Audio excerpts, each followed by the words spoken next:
So hey everyone, welcome to this last part of the VPC. Sorry, I told the previous part was the last part, but this is actually the last part of the VPC section. So in this particular section, what we are going to do is we are going to discuss about how do we monitor the traffic that goes within our VPC, into our VPC and outside of our VPC.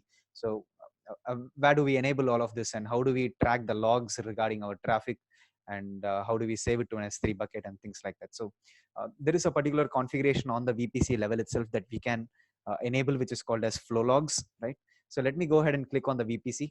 So let me click on the VPC that we created. So let me just filter by that VPC that we created. So let's just use the filter on top.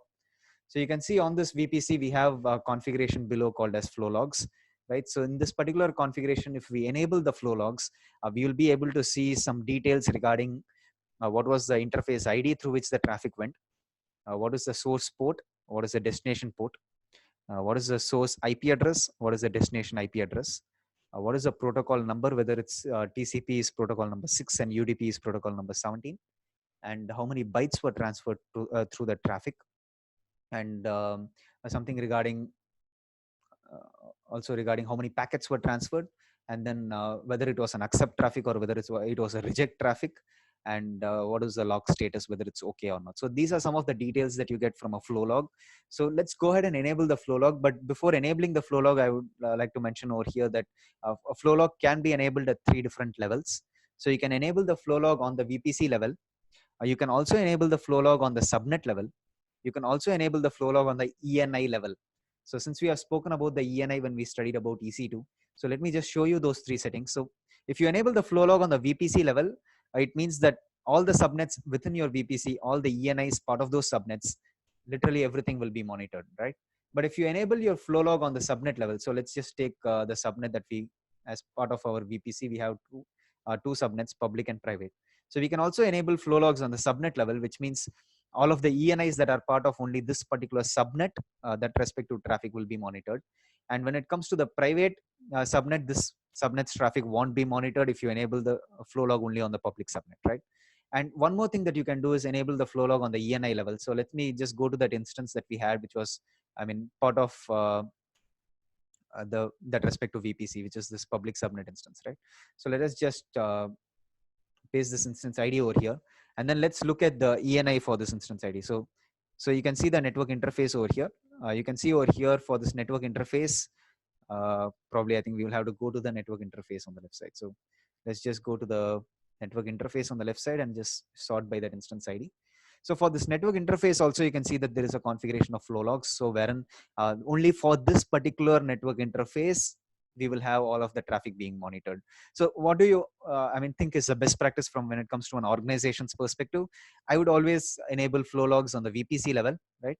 So when you enable flow logs on the VPC level, all of the subnets, including all of the network interfaces in those subnets, all of them can be monitored. So let's go ahead and enable the flow logs. So let's create the flow log.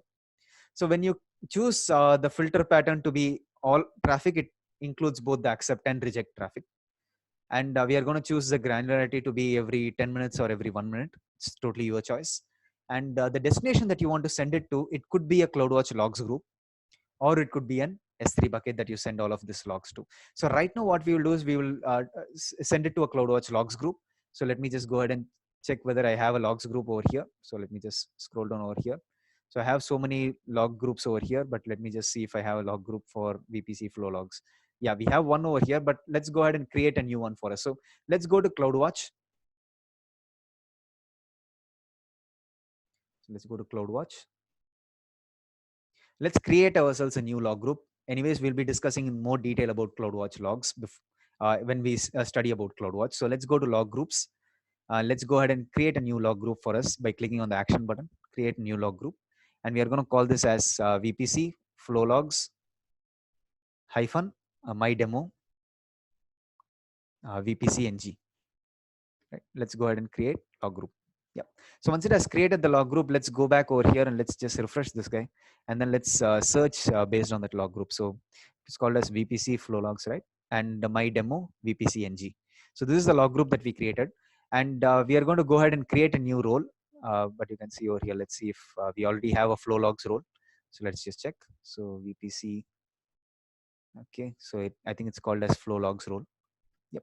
So if you don't have a role by yourself, I mean, if you don't have a role previously set up, you can go ahead and click on setup permissions, and that in turn would set up this flow logs role for you. So let's go ahead and click on create.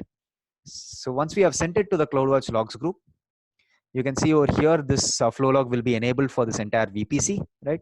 And the maximum aggregation interval is 1 minute. So instead of just checking this out right now, whether we have any logs in that log group and so on, let's just search for that log group right now.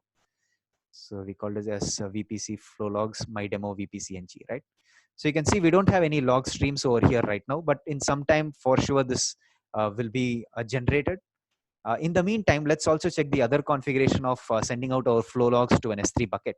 So let's go ahead and create an S3 bucket for the VPC flow logs. Let's create an S3 bucket. Let's go to S3. So let's go ahead and create a bucket. So I'm just going to call this as a VPC flow logs hyphen my VPC demo ng hyphen probably just my name, Akshay PK2395 or Akshay2395. Yeah. Okay. So we are placing this bucket in the US East 1 region, and block all public access is really good for flow logs because you don't want to enable public access for any of your flow logs. Let's go ahead and create this bucket. So once we have created this bucket, let's go to VPC again. Let's create another flow log over here. Let's choose all traffic, and let's this time send it for 1 minute granularity to an S3 bucket. So we have to specify the bucket ARN over here. So to get the bucket ARN, it's pretty easy. So go to your bucket, go to permissions, go to bucket policy. This is where you'll have your bucket ARN, right? So just copy this bucket ARN, and let's just go over here and then paste our bucket ARN. Yep. So you can see over here, a resource-based policy will be created for you and attached to the target bucket automatically, right? So that will be on the bucket policy, right? And you can see the format over here in which the log format will be delivered. You can see there is a version, there is an account ID, there is an interface ID, which is the ENI, and then you have the source address, source IP address, the destination IP address, the source port, the destination port. You also have the protocol, which is TCP or UDP, but it will display only the protocol number. Then you have the packets that are sent, how many bytes it was, the start and end bytes, and then you can see the action, which is accept or reject, which we chose over here, and the log status to be okay, right? Let's go ahead and create this. So it has created the flow log also for us, and this is sending it to the S3 bucket, and this is sending it to CloudWatch logs, right?